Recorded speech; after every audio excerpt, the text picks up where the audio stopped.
Hello everyone, my name is Luke, and today this is episode 6 of our Minecraft LP world. Today we are going to do the most work in one episode that we have ever done, and that is because I really messed up some recordings. It turns out I had been messing with my OBS settings and never turned them back, so I have about the entire episode I was originally going to upload, and I had enough footage from it that I could pull together a little montage of what we did, but not enough to make it actual good episode. So I decided I'm going to film an entire another episode and just start this episode off with a little bit of a montage of what we did. Does that sound good? I think it sounds pretty good. First thing I wanted to start off with was getting an iron farm. So I gathered up some villagers, but I kind of made the mistake of triggering a raid. So I might have died a couple times, but we did get some pretty good stuff, which I'm pretty happy with. Although it might not have been worth 30 levels I lost. The next part wasn't super hard. I decided to use a mixture of Dock M77s and Ethos Lab design for iron farms, and it seemed to work pretty well. After the hard part, which was getting the villagers up there. That was kind of a frustrating couple hours, but once I did it, it was much worth it. Just a little tip, if you're going to be making an iron farm, make sure to make the capturing area before you place the zombie, or else it will be kind of difficult. The next thing up on the list is that we're going to need to deal with all of the items we get when we're speed mining, because your inventory fills up pretty fast. We're going to achieve this by creating an auto filtering system for all the items in our mine shaft. I had set it all up, and then I found out I didn't connect the filters properly. I kind of missed a layer of hoppers, so I kind of had to tear it all down. Once I was finished fixing the hoppers, we were going to have to combat yet another issue we had. And that was that we were throwing items into the water stream faster than the filters were able to handle. So we were going to need a buffer in between our water streams and the filters that we were creating. And we're going to do this with a dropper system.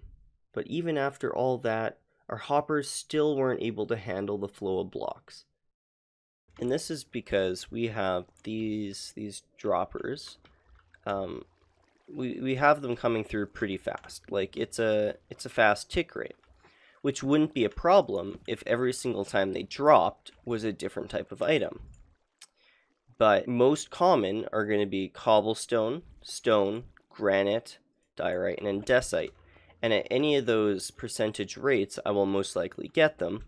The odds are they're going to overflow to these first 3 hoppers. Basically, that's because if there is, normally you would put 4 here and 18 here, and every time it hits 19, it'll continue cycling.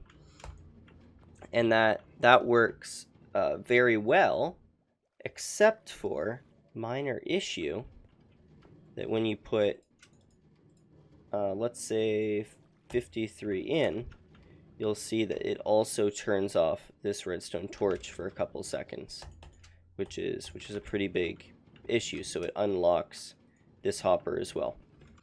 I was trying to figure out how we could fix this issue, and I had a lot of thoughts, but I think the only one that's going to be really effective is having this cross and then come back again, which is so incredibly inefficient, but it seems like the best option right now. I think I fixed it. There's only going to be one way to find out, but we have multiple layers alternating. I've filled in most of them. There's one right. Oh, I don't think I'm gonna be able to. This one here, I just put glass in it because I don't have enough emerald ore Anyway, let's see if this works, because this, yeah, these still have a bunch. So, all right, let's see, because it ends right here, so we can see if they pile up. Oh, whoops! Never fully finished it. All right, let's see how well this worked.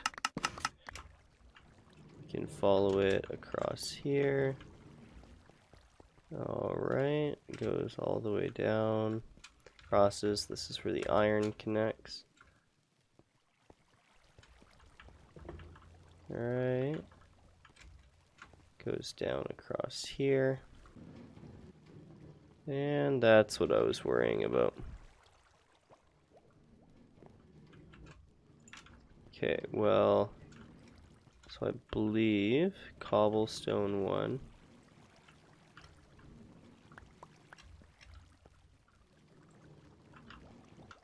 Stone, that would make this cobblestone.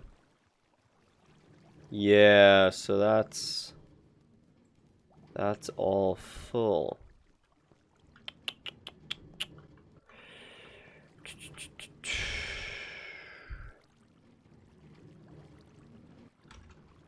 Okay. That's gonna be an issue.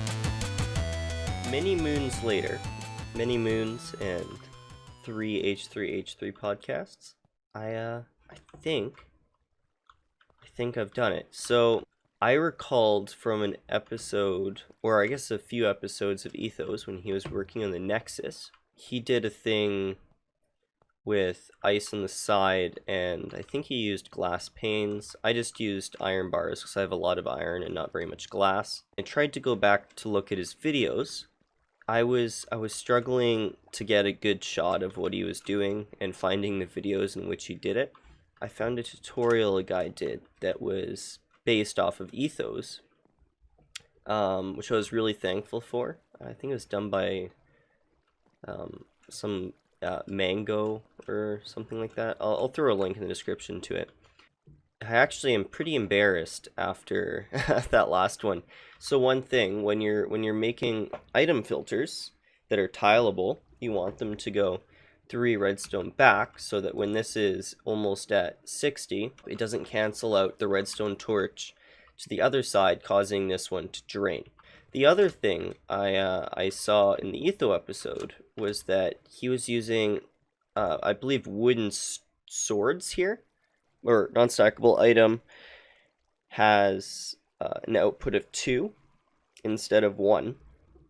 What that would do is it would leave this to be able to go down to like 5 or 6 or something like that, so then it would be lower, so you'd have more room for overflow. But then also what this would do is, once this fills up to 64, that means it just passes over and keeps on going instead of filling up the ones to the side. Either way, this system's going to work a lot better for a few reasons. One of them is it's double speed, so it pulls out twice as fast, which is very, very nice. One issue I did in the last test was I already had the dropper full before I fed it in. I needed to turn it on and then feed the items in, because then it would only be feeding the amount of hoppers into it that speed for it to shoot out. So what this should do now is, no matter how fast the clock is, it'll only shoot out two hopper transitions or ticks or whatever into the dropper at once. Alright, so this has been running for a while here. Nothing has hit the end. So I think that's a win. Oh. I think that's a win. I'm really happy this is over now. For the rest of this episode, I wanna focus on getting a Nether Hub set up. I'm gonna try and glitch my way through.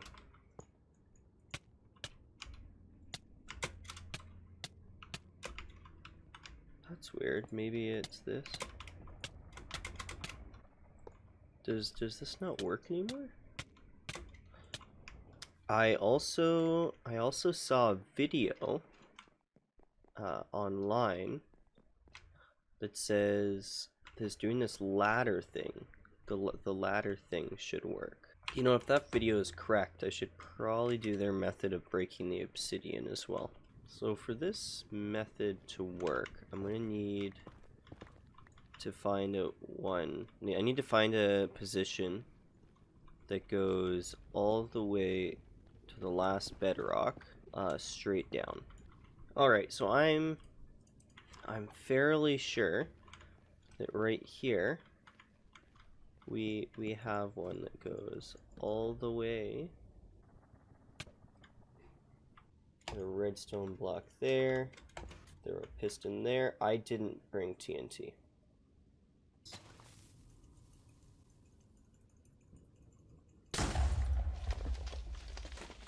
Okay, hear me out. I don't think that worked.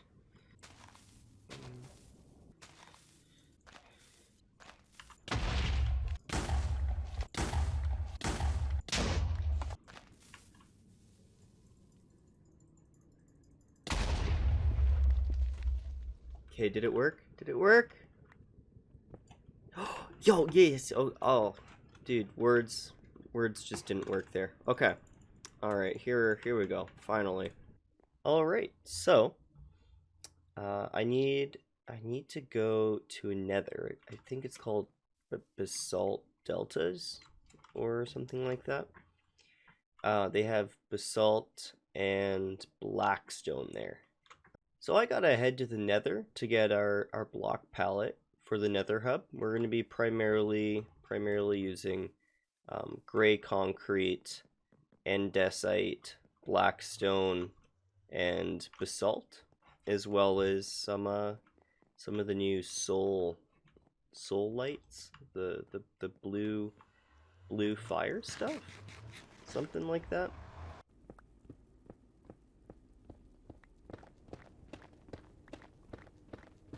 Alright, so I think I've gotten enough to at least get started here.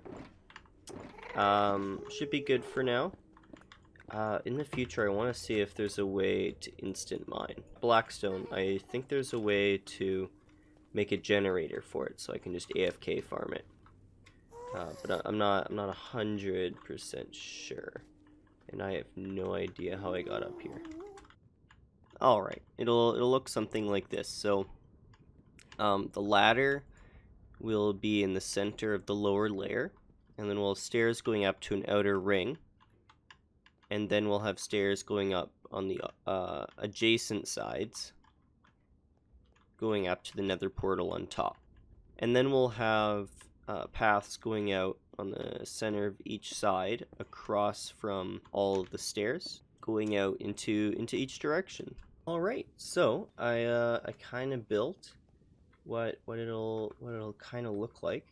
So our ladder to get up here is right here, so we can access the actual nether through here. And then once we come up, we'll have the nether hub portal right on top. So I've been harvesting some of this warped wood. I never actually checked. Yeah, warped wood, as well as a little bit of shroom lights. So we're gonna need some of the warped wood for our build here, but we're gonna need more sea lanterns than we're gonna need warped wood. So we're gonna have to head back to the overworld and do a really fast trip to our friends, the Guardians.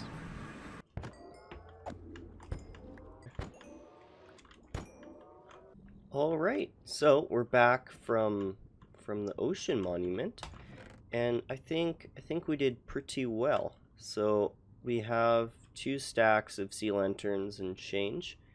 I also went and made a bunch of concrete, which is interesting. I've never used concrete outside of creative, so I think it's pretty interesting. I might if we do more complicated redstone builds, I might start using concrete for different redstone paths instead of just smooth stone. But for right now, I think what we got going here is pretty good.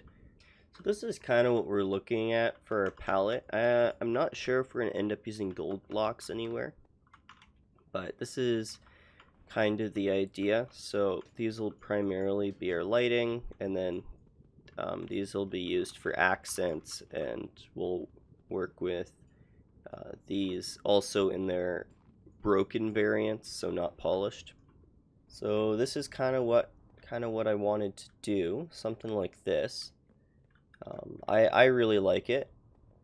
I'm not sure what I'm going to do for the roof though, because with the different levels, we have a lot of options of what we can do, and a lot of very classic options that we can't do. So I'm not 100% sure what we're going to do, but we'll have to try some stuff out. But that's all good. Look at this. This is really coming together. I like it even more now that we have all four set in. Yo, I really like this. Holy crap. Alright. So the next part, this is going to be a little bit harder, is we have to figure out how we're gonna do the circular sections. I did consider just making the distance in between each side just direct and make this entire thing an octagon, but I'm not sure how that would look. So I think I'm gonna stick to the rounded edges here. So I've done a little bit of work, and